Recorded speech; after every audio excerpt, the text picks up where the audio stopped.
The gate of hell was forcefully opened, countless evil spirits swarmed out. There were also titan monsters attempting to sweep through everything. Bangkok instantly turned into a living hell. In order to save his family in this city that was on the verge of collapse, the young detective had to join forces with a mysterious monk to find a way to seal the gates of hell. However, the detective gradually discovered that there seemed to be an even more terrifying secret hidden behind the disaster. In 2025, the disaster and apocalypse blockbuster co-produced by Thailand and the US is officially coming. American detective Jack came to Bangkok, Thailand for a vacation with his wife and daughter. He was ready to embark on a healing journey, but as soon as Jack got off the plane, he kept receiving phone calls. His wife Anna was already used to this, because her husband had always been a workaholic. Next, they went to the hotel to check in. When they went out for a boat ride together, Jack still hadn't finished his phone call. Anna couldn't help but interrupt her husband. She reminded him that since they were on vacation, he shouldn't keep staring at his phone. Jack had to hang up and focus on accompanying his wife.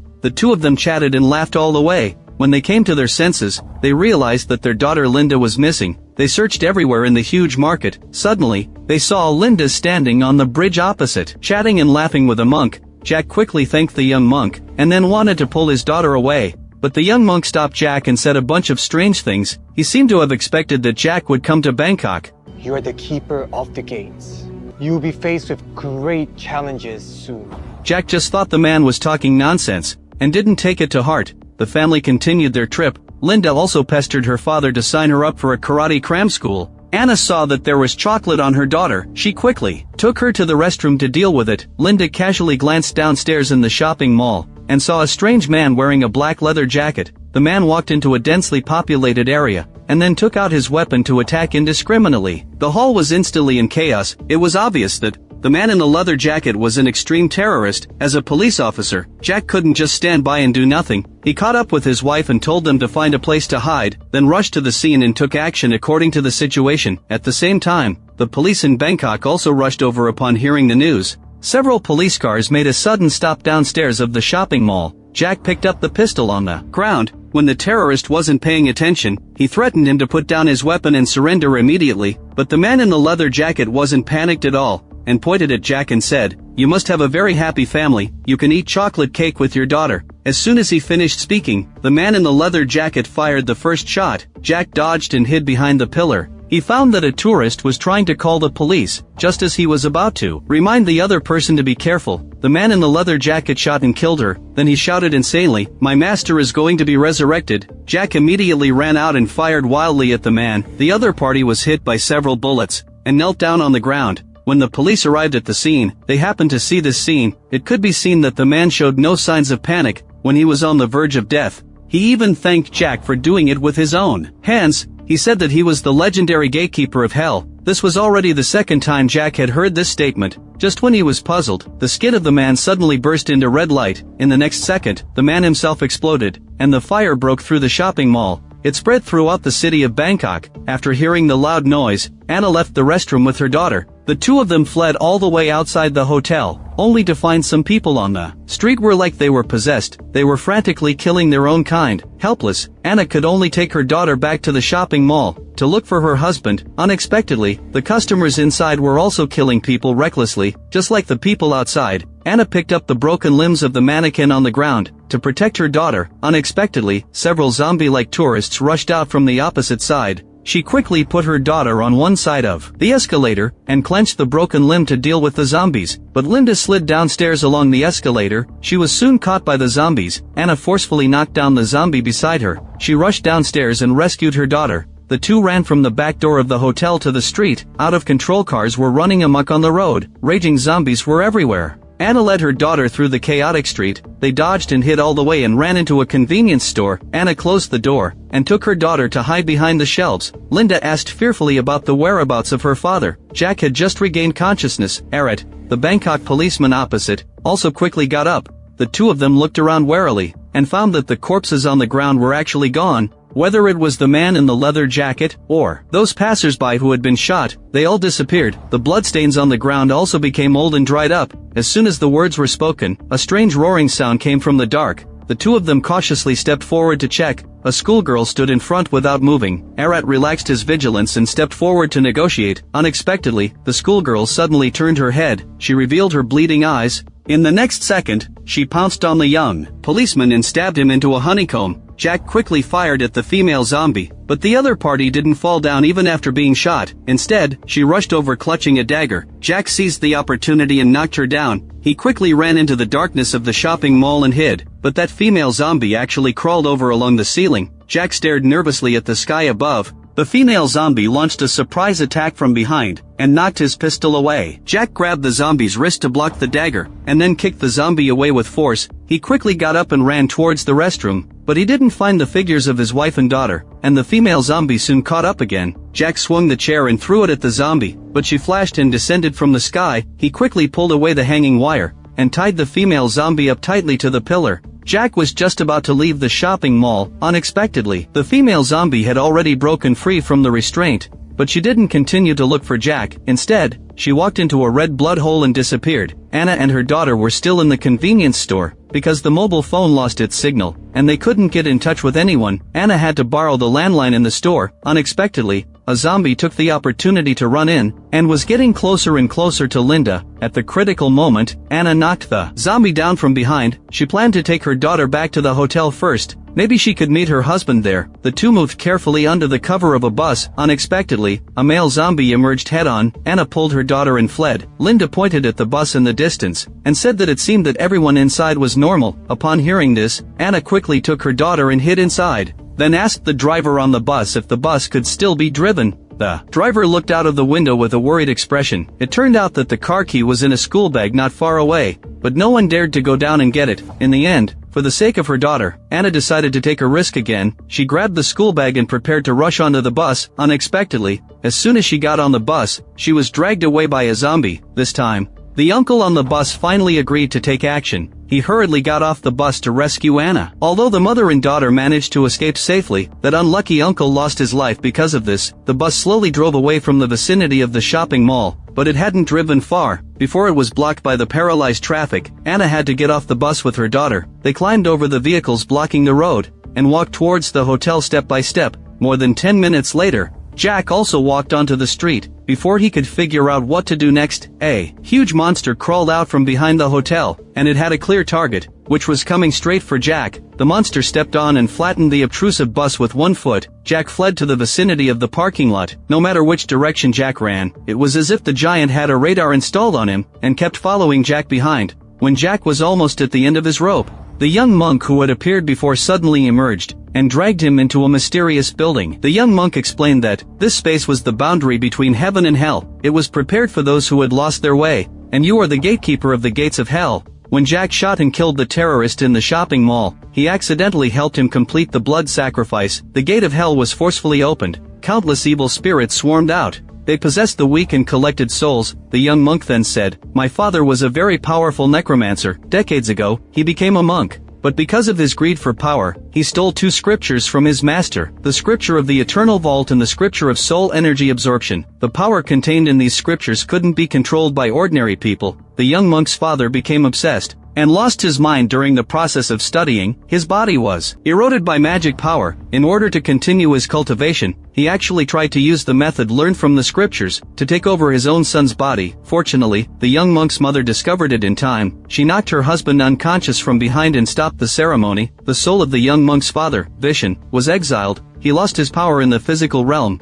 and the young monk inherited his father's understanding and absorption of the scriptures. Not long ago, he foresaw the return of his father's undead spirit. Vishen first found the man in the leather jacket, who was at the end of his rope. Then he sealed the blood sacrifice ceremony inside the man's body. As long as the gatekeeper killed the man in the leather jacket, the ceremony would be completed and the gate of hell would be opened, allowing him and the evil spirits to return to the mortal world. That's why the young monk left the temple to look for the gatekeeper. Now, the gate of hell hadn't been fully opened yet. They still had a way to save the situation. Since you opened the gate, you could close it. Upon hearing this, Jack still couldn't figure it out. How on earth did I, an American, become the gatekeeper of hell? How was this determined exactly? The monk explained. because your mother gave birth on the day of the blood moon, and died during childbirth, all of this is destined by heaven. The young monk knew Jack didn't want to take on this heavy responsibility. He could only try his best to persuade him, if you don't close the gates of hell, your wife and daughter will also suffer hardships. Even for the sake of protecting your family, you shouldn't shirk this responsibility. The young monk placed Jack on the moral high ground. He had to agree and embark on the journey. To save the world in a confused state, the young monk pointed out that the first thing to do now was to get rid of Vishen's accomplice, the man in the leather jacket. Jack asked in confusion, "Isn't he dead?" The young monk explained, the man in the leather jacket was controlled by the undead spirit, only his physical body died. As soon as the words were spoken, a woman's scream suddenly came from upstairs. Despite the young monk's dissuasion, Jack rushed into the building to save people. Countless creatures from hell were lurking in the dark. Jack climbed to the top floor in one go.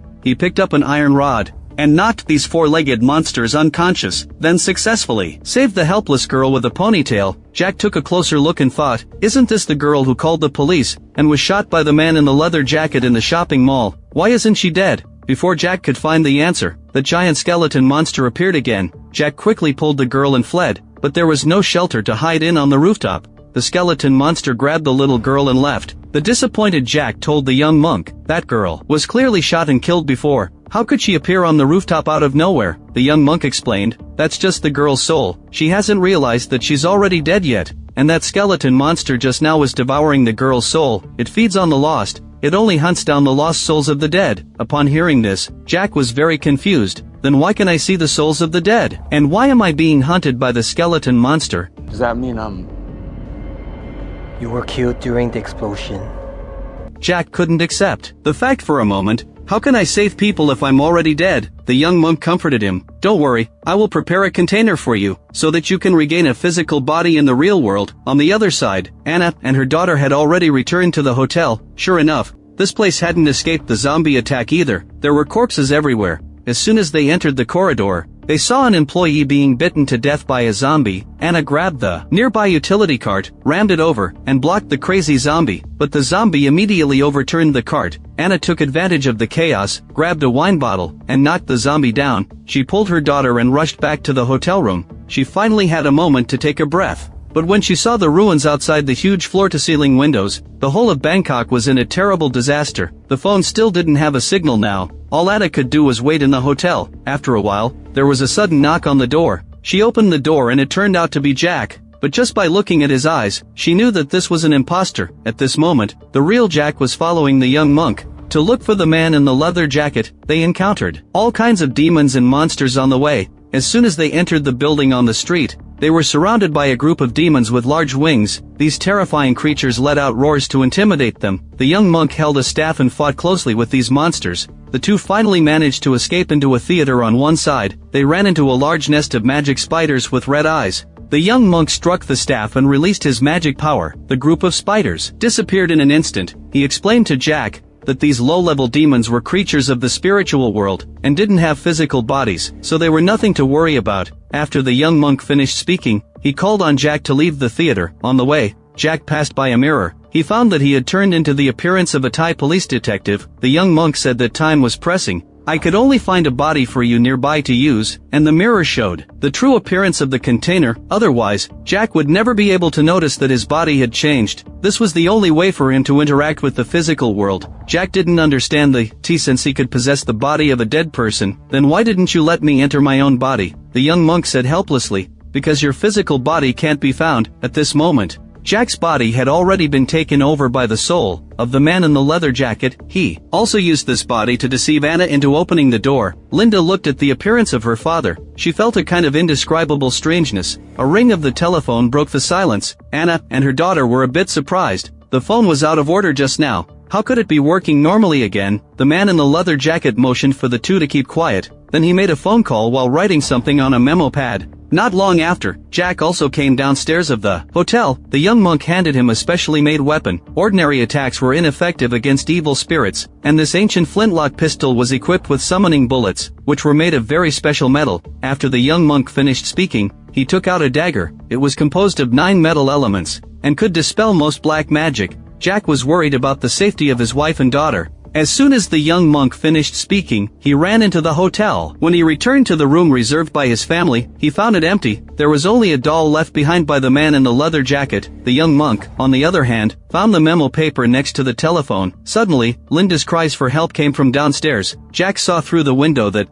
his family was beside the swimming pool downstairs. He immediately rushed to the scene, but Jack forgot that he was now parasitizing in the body of a Bangkok policeman. Anna and her daughter couldn't recognize him at all. Just when Jack was trying to explain things clearly, the man in the leather jacket rushed out and launched a surprise attack. He pinned Jack down and angrily rebuked, "You are an irresponsible father. You are either busy with work or busy saving the world. Now I will replace you and be a good father." Jack was hit where it hurt and forcefully threw him over. The two fought desperately beside the swimming pool. Neither of them was willing to let go first. The man in the leather jacket suddenly crashed into Jack. They fell into the pool together. Jack clenched his fist and punched the man in the leather jacket, but he was accidentally pushed into the water by the other party. In the critical moment, Jack picked up the dagger and prepared to stab the man in the leather jacket. Unexpectedly, Anna suddenly picked up the pistol and pointed it at them. Both men said they were Jack. She couldn't make up her mind for a moment. Although the man in the leather jacket was in Jack's body, his various behaviors were indeed very abnormal. Just then, Jack made a gesture of hooking fingers with his daughter.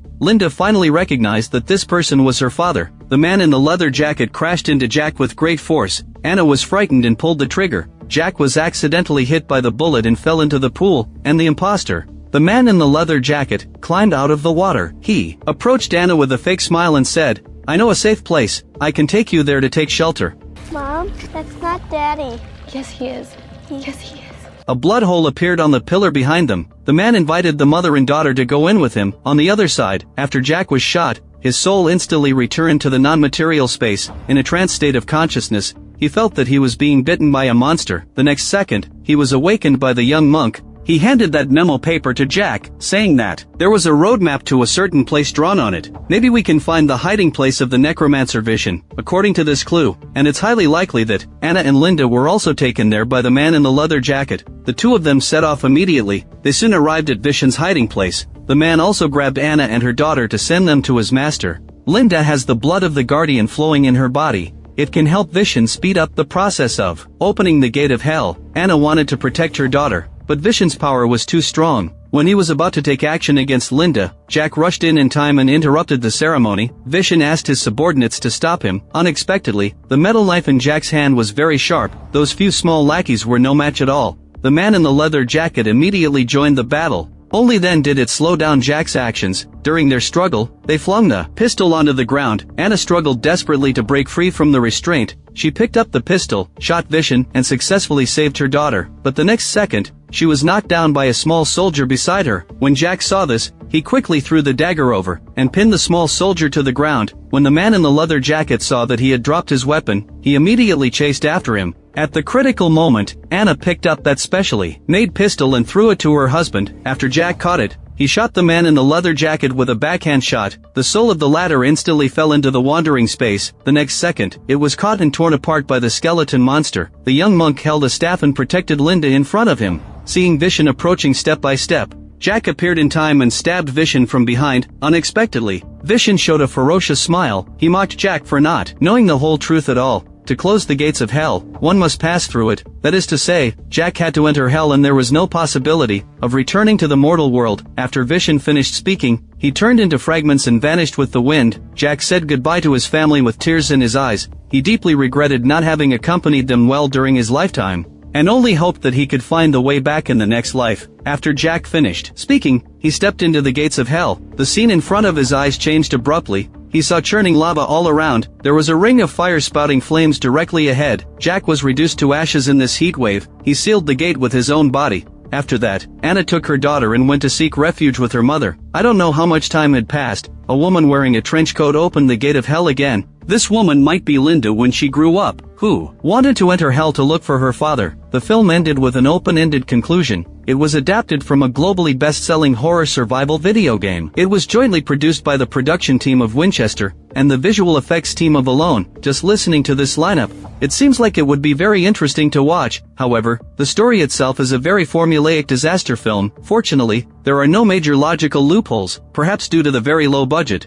There aren't any grand disaster scenes, even in the action scenes where demons appear. The special effects are very shoddy, which greatly reduces the viewing experience. It can only be said that without sufficient budget, if there is no encounter with an excellent script, it's basically impossible to make an excellent disaster film.